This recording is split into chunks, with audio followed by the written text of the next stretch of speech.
Magpo-pruning tayo ng ating bonsai materials.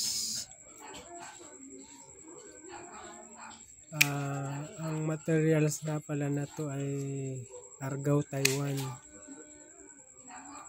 Bali, pinawild ko muna, pero naka-wire na to, napabayaan. Bali, maraming tumubong bagong sanga.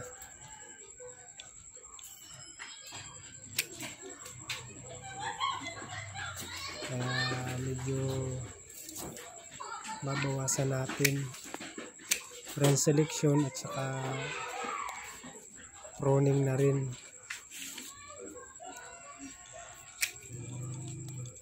Bali, hindi gaanong lumaki mga sanga nito kasi nakalagay ito sa lilim, hindi gaanong naiinitan.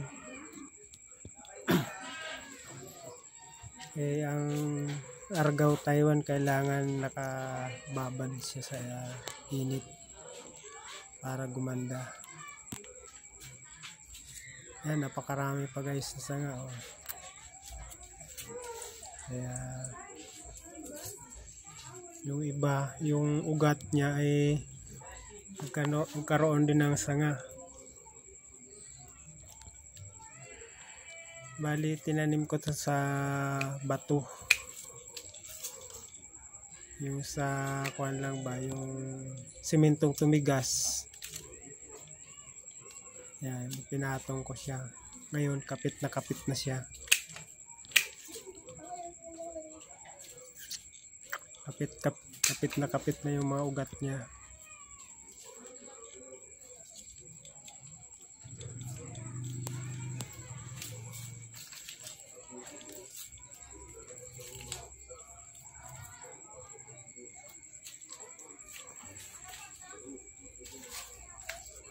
Napakaraming sanga, kaya hindi gaano lumaki yung mga sanga niya, kasi sa dami ng sanga ay yung ibang protein ay napupunta sa mga shoots.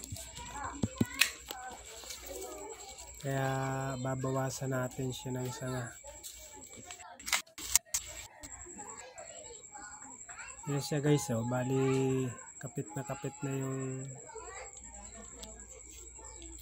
pinaka ugat niya sa bato.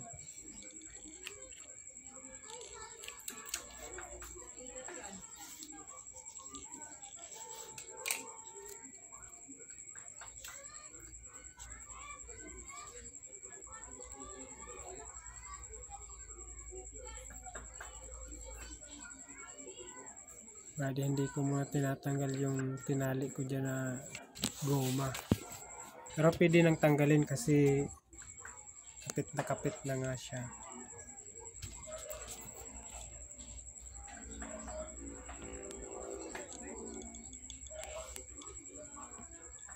Sunod, ililipat ko na to ng pot,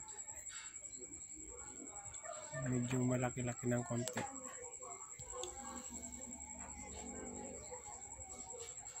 Ayan guys, dami niyang ugat na tumubo.